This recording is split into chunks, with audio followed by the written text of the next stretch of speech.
All right, good morning. News Talk 1330 WLBB. Had to run and grab my typed up notes. Little shifting around here in the studio this morning. I hope everyone's having a wonderful Tuesday to start here. It's 8:31. You're listening to the Community Voice, the voice of Adam Uglum. Here we're talking today about Thomas Jefferson. He's a very interesting guy, and there's no way that I could do this man justice in half an hour, much less cover the controversial sides of Thomas Jefferson. He's generally a well-liked guy, but he does spark some controversy with anybody who's ever attended high school in this country.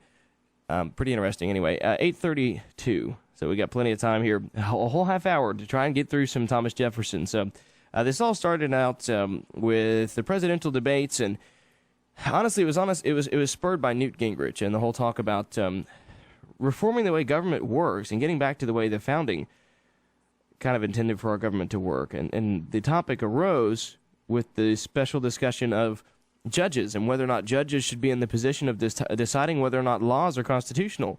Now, I can tell you right now, I've studied enough political science to tell you that if the founding fathers knew that judges would be determining whether or not laws are constitutional both in the states or at the federal level, they'd be quite upset. That is not the role of the judiciary. That's not what the Constitution says that judges are in the role of doing.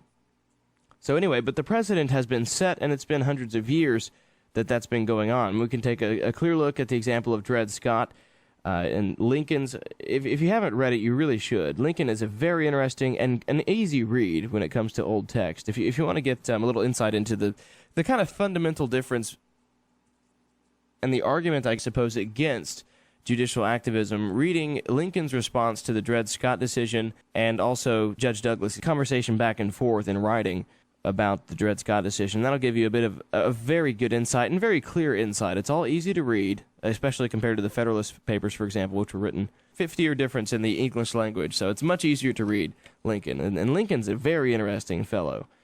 He and Jefferson are probably my top, in my top two. Madison's also way up there when it comes to the founders. One of my favorite quotes, actually, from Thomas Jefferson.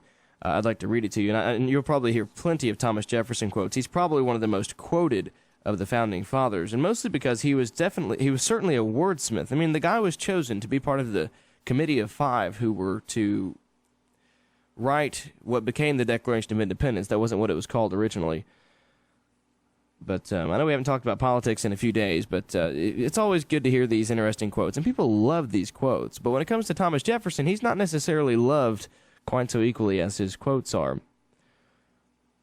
To take from one, because it is thought that his own industry and that of his fathers has acquired too much in order to spare to others, who or whose fathers have not exercised equal industry and skill, is to violate arbitrarily the first principle of association, to guarantee to everyone of a free exercise of his industry and the fruits acquired by it.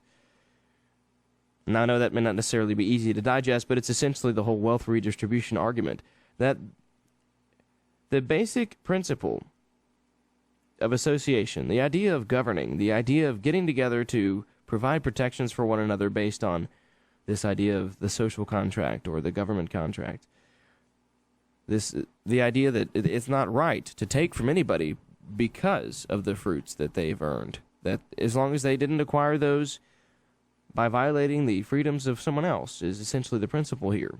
Thomas Jefferson is the rugged individualist. He was the crazy right-wing radical of the era. A lot of people who don't know a whole lot about the Founding Fathers, and even some who do, think the Founding Fathers just almost ubiquitously agreed on almost everything, and it's not true. There was a very, very, very long argument, debate, discussion. Hamilton, Madison, and Jefferson are probably to me at least, they're the ones who are the most prominent or the most easily noted and easily found argumentative back and forth about the Constitution, the role of the federal government, the role of governments in general, how the Constitution plays out, whether the Constitution is too weak or too strong. These are the discussions that these gentlemen were having. Jefferson didn't like the Constitution all that much. He really didn't, but he liked its principle, and he thought the Constitution was lacking in a few things, namely a Bill of Rights, and that was one of the big things that the Anti-Federalists had. Now, it's very interesting. politics is such a complex topic. It's very strange. Now, the Federalists were founded, I believe, in part by Madison. So you had the Federalist movement, which wrote the Federalist Papers, and it was a series of newspaper articles to impress upon Americans the value and explain how the Constitution works and why that is the way it should work. There are 85 of the Federalist Papers. Some easier to read than others, but they were written by Alexander Hamilton, James Madison, and John Jay. At the time, Jefferson was serving as ambassador to France. If I remember correctly, he took his daughter and, I believe, a slave. Jefferson, very interesting guy. And there's two things here. I'm going to give you just a little look into the type of person Jefferson is and give you a little sum up of his life. Thomas Jefferson was a very remarkable man who started learning very early in life and never really stopped. At 5, he began studying under his cousin's tutor. At 9, he studied Latin, Greek, and French. At 14, he studied classical literature and additional languages. At 16, he entered the College of William and Mary. At 19, he studied law for 5 years under George Wythe. At 23, he started his own law practice. At 25, he was elected to the Virginia House of Burgesses. At 31, he wrote the widely circulated Summary View of the Rights of British America and retired from his law practice. At 32, he was a delegate to the Second Continental Congress. At 33, he wrote the Declaration of Independence. He was the prime author. At 33, he took 3 years to revise Virginia's legal code and wrote a public education bill and a statute for religious freedom. At 36, he was elected the second governor of Virginia, succeeding Patrick Henry. At 40, he served in Congress for 2 years. At 41, he was the American minister to France and negotiated commercial treaties with European nations, along with Benjamin Franklin and John Adams. At 46, he served as the first Secretary of State under George Washington. At 53, served as vice president and was elected president of the American Philosophical Society. At 55, drafted the Kentucky Resolutions and became the active head of the Republican Party. At 57, he was elected the third president of the United States. At 60, he obtained the Louisiana Purchase, doubling the nation's size. At 61, he was elected to a second term as president. At 65, retired to Monticello. At 80, he helped President Monroe shape the Monroe Doctrine. At 81, he almost single-handedly created the University of Virginia and served as its first president at the age of 81. I mean, this is more than 200 years ago. Or not quite, excuse me, it's less than 200 years ago. Bad math in my head. But at 81, he's living longer than what is the average life expectancy today. At 81. An impressive feat. And he's serving as the first president of the University of Virginia. At 83, he died on the 50th anniversary of the signing of the Declaration of Independence. He and John Adams both died on the same day. Thomas Jefferson knew, because of himself, because of his own studies, he studied the previous failed attempts at government. He studied Greece. He studied France. He studied Athens, Rome. He understood history, the nature of God, his laws, the nature of man. Now, Jefferson wasn't a religious fellow. He railed against organized religion quite a bit. It was the Age of Enlightenment. That wasn't terribly uncommon, so don't be too offended. Jefferson's understanding of history and government and democracy, republicanism, is far more than what most people understand today. He really knew his stuff. I mean, Jefferson was almost a voice from the past that could lead us into the future. Another famous quote that's not of Thomas Jefferson, it's actually John F. Kennedy. He held a dinner at the White House for a group of the brightest minds in the nation at that time, and he made this statement: "This is perhaps the assembly of the most intelligence ever to gather at one time in the White House, with the exception of when Thomas Jefferson dined alone." Kennedy was a pretty brilliant guy, and he clearly understood that Thomas Jefferson was a brilliant person as well. But we'll come right back from the break. We'll get more into Jefferson, more quotes, more about Jefferson, his history, the things he did, the things he didn't do, and the Federalist and Anti-Federalist arguments. Today's topic, that's what it is. The Federalists, the Anti-Federalists, and Thomas Jefferson. Back after the break. Adam Uglum here.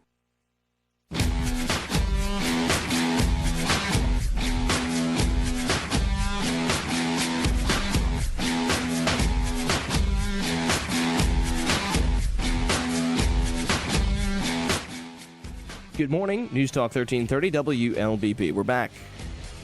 The show brought to us by Tanner Health System. Adam Uglum here in the Community Voice hot seat with the microphone that is, of course, hot. And we're talking today about Thomas Jefferson and the Federalists and Anti-Federalists. Now, I have to report that I imagine a lot of people out there, and I'm not accusing my listening audience of this, but just think about this for a minute. I bet if you asked your, just passers-by when you're at the grocery store, I'm just curious, do you know what the difference is between the Federalists and the Anti-Federalists? I doubt many people could tell you. Public schooling is a topic for another program. All right, but time to talk about what the Federalists and Anti-Federalists are. And some of you may or may not know, but we'll start from the very beginning. The Constitution was not around in 1776, the Constitution as we have it today. We actually had the Articles of Confederation. We had the Declaration of Independence, which was a bit of the framework, the philosophy upon which our government would be based. And Jefferson clearly played a huge role in all of the above. But the conflict that kind of took place in the 1790s between the Federalists and the Anti-Federalists, the argument was about the Constitution. What's interesting is the idea of federalism, this idea of republics within a republic, was extremely new at the time. And aristocrats from France, like Tocqueville, would visit at later dates, and no one expected this program to work, this system of republicanism to work. We do not have a democracy. The word democracy is not oft found in historical documents talking about our government, especially the Founding Fathers. It was an epithet early on. Democracy was bad. It was a terrible thing. They had all studied Athens and Greece. It was part of the popular culture, was to study Athens and Rome, Pericles, and all the discussions of the Civil War and what democracy does to destroy countries. Democracy was a terrible thing. So to be called a Democrat was an epithet, really. We get back to this whole idea that the Founding Fathers all agreed, and then they didn't. So we have to get past that first. Thomas Jefferson and Alexander Hamilton, namely, were best friends and worst enemies all at the same time. They all hung out together for sure. James Madison falls under that boat as well. And these guys are far more complicated than I can do them justice in the next 15 minutes. I haven't really even gotten started. But the Federalists and Anti-Federalists both exercised a very profound concern over how the Constitution framed the government. The Federalists were very much for the Constitution in that it promoted a federal system. And the interesting thing here is that the Anti-Federalists thought that the Constitution made the government too powerful. Now, on strict definition, the Anti-Federalists were really the Federalists. Madison just took the name the Federalists, so all they had left were the Anti-Federalists. So, pretty interesting. The debate really between the two concerned the power of central government versus that of the states. There is a fear that the Constitution left far too much power, or the ability to obtain far too much power at the hands of the national government. This was the big fear. And I think if you ask most political scientists, anybody who has studied this, myself included, is that the Federalists won this argument for the Constitution. At the time, they made the case, and they won. However, when you look at how things played out over history, this may be a little bold, but most political scientists will agree with you that Jefferson was right. And it's really hard to say that he was wrong, because all the things that he said would happen have happened. That government would grow far too large. The federal government, would grow far too centralized. All of the things that the federal government do should be done at the state level. Jefferson was a big believer in the idea of this laboratories of democracy, that each state should be doing what it wants to, as long as it doesn't, infringe upon the roles and the laws of other states. That the federal government was there to facilitate relations between the states and protect the borders, and that was about it. The Federalists were led by Alexander Hamilton, who had married into the wealthy Schuyler family, represented really the urban mercantile interests of the seaports, and the Anti-Federalists, led by Thomas Jefferson, spoke for the more rural and southern interests. Hamilton sought a strong central government acting in the interests of commerce and industry. Again, that bears repeating. Hamilton, who would probably be considered a right-wing radical today, sought a strong central government that acted in the interests of commerce and industry. He brought to the public public life a love of efficiency, order, and organization. Hamilton was a brilliant guy. Brilliant guy. In response to the call of the House of Representatives for a plan for the adequate support of public credit, Hamilton was the one who laid down and supported principles not only of the public economy, but of effective government. And Hamilton won this big time. Jefferson was very opposed to a central bank. And Hamilton laid out in his report on the public credit and his report on manufacturers. These are two critical documents, critical writings that Hamilton served as Secretary of the Treasury under George Washington. And he wanted Hamilton to publish these two documents because Washington knew how brilliant Hamilton was. He was very smart. And he tells Hamilton, I want you to formulate a plan on how we're going to solve the debt from the Revolutionary War. And I also want you to lay out how you would construct our economy. And that's really where it all went wrong. Hamilton pointed out that America must have credit for industrial development, commercial activity, and the operations of government. It must also have the complete faith and support of the people. There were many who wished to repudiate the national debt or pay for only part of it. Hamilton, however, insisted upon full payment and also upon a plan which the federal government took over the unpaid debts of the states incurred during the Revolution. Hamilton also devised a bank of the United States with the right to establish branches in different parts of the country. He sponsored a national mint and argued in favor of tariffs, using a version of infant industry argument that temporary protection of new firms can help foster the development of competitive national industries. These measures, placing the credit of the federal government on a firm foundation and giving it all the revenues it needed, encouraged commerce and industry, created a solid construct of businessmen who stood firmly behind the national government. Of course they would, because the government's going to be giving them money under Hamilton's plan. Insurance, really. Jefferson, on the other hand, advocated for a decentralized agrarian republic. He recognized the value of a strong central government. Don't get Jefferson and the Anti-Federalists wrong. They didn't dislike government. They just liked small government more than the small government Alexander Hamilton. But he recognized that the federal government had a role in foreign relations and protecting us from other countries. He wanted it strong in a very few specific things, which is why he liked the Constitution, because the Constitution only gives the federal government the power to be very strong in very few things. It has since changed. Jefferson did not want the government strong in other respects. Hamilton's great aim was more efficient organization, whereas Jefferson once said, I am not a friend to a very energetic government. Hamilton feared anarchy, and really probably had a lot of justification for his fear of anarchy, really. History has told us otherwise. Hamilton was very much a man of order, a man of direction, a man of focus, and a man of planning. And Jefferson, on the other hand, feared tyranny and thought more in terms of freedom as opposed to this terms of planning and order. So there was the big battle of ideas between Hamilton and Jefferson. The United States really did need both influences, though. It was the country's good fortune that it had both men and could, in time, fuse and reconcile both of their philosophies.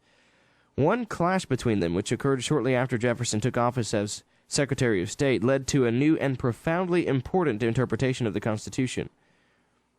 When Hamilton introduced his bill to establish a national bank, Jefferson objected. Speaking for those who believed in states' rights, Jefferson argued that the Constitution expressly enumerates all of the powers belonging to the federal government and reserves all other powers to the states. Nowhere in the Constitution was it empowered to set up a bank.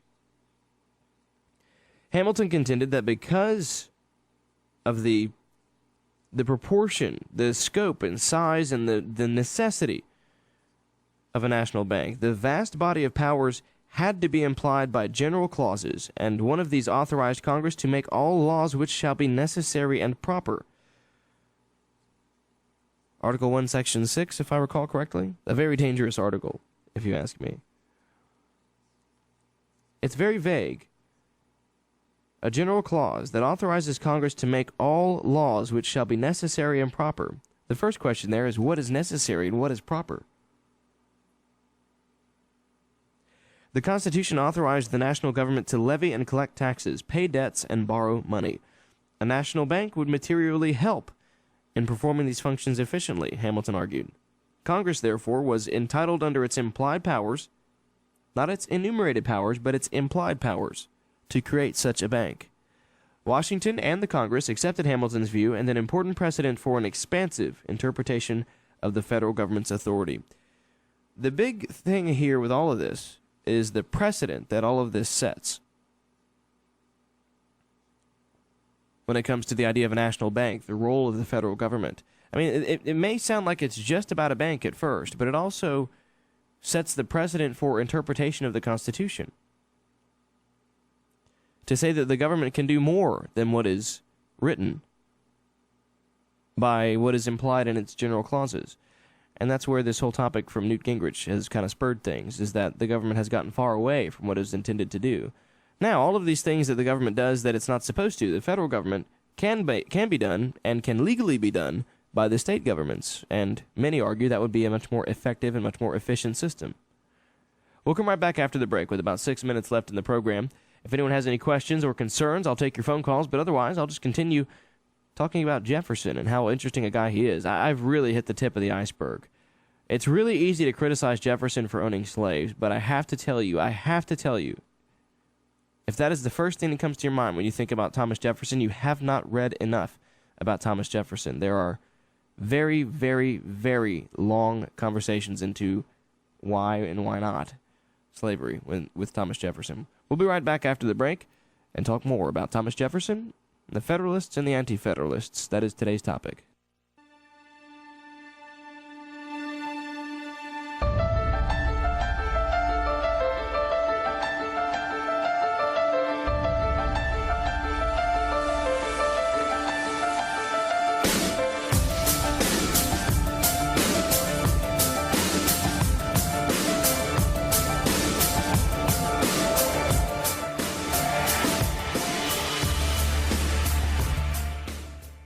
Coming back, talking about Thomas Jefferson, the Federalists, and the Anti-Federalists is today's topic. I'll host this program on my website. The website is libertariat.wordpress.com. I've been doing that a lot with my shows lately. I'm hosting them as a YouTube video and putting them online. We're going to line 3. Good morning. You are on the Community Voice program. Hello. Good morning. Am I on the air? Yes, sir. Oh, okay. I'm enjoying your topic this morning. I was wondering if you'd say a few words to perhaps, enlighten me as to how Jefferson reconciled his small government ideas with the fact that he took authority that he knew he didn't have, and I'm glad he did it. He bought Louisiana. I mean, he couldn't find any real authority to do it, but he did it anyhow. Well, it's interesting, and that's something that I should certainly read more into, but the basic premise upon which Jefferson justified the Louisiana Purchase was that it was a matter of national security, that if Spain, for example, through Mexico, decided to obtain that land, it's a very long story, because then you have to start talking about Andrew Jackson and the Indian movement and how that all plays out, because that was also a very big thing, too. You had the Indians who occupied much of that territory. Yeah. That's a very big issue, and I've only got a few minutes left in the program. But the basic premise is that the justification for expanding the United States to the West Coast was for national defense purposes. Yes. Well, it's something that I always think of when we talk about Jefferson being for small government, and yet he just took this huge step to which was great that he did. He got a good deal on it, too. A very good deal. I don't remember the exact numbers, but I think if you adjusted it for inflation, he got it for a couple of $1 million or something. Anyhow, I'm enjoying your show. I always do. Well, thank you. I appreciate the phone call. Bye-bye. Mm-hmm. Again, as I mentioned when we started the program, covering Jefferson in a half hour is an absolute impossibility. And thank you for the question. There are so many facets to Jefferson. Really trying to figure out why Jefferson could, at one time, propose the abolition of slavery and equal rights for all people, but yet still own slaves, is very interesting. It's a very simplistic way to look at Jefferson, and maybe I can just continue this on Thursday, because Jefferson is a complicated guy. And if you're enjoying learning about Jefferson, I have no problem at all digging up, and I've got all the texts. I mean, it's what I do every semester as a political science major at UWG. So I'll be happy to delve into Jefferson and maybe clarify a few things that people might be confused about. But I will leave you with a quote from Thomas. I predict future happiness for Americans if they can prevent the government from wasting the labors of the people under the pretense of taking care of them. So again, we're back to small government Jefferson. I'll leave you with that. Hope you have a wonderful Tuesday. Christmas is coming up. Aren't you just stoked?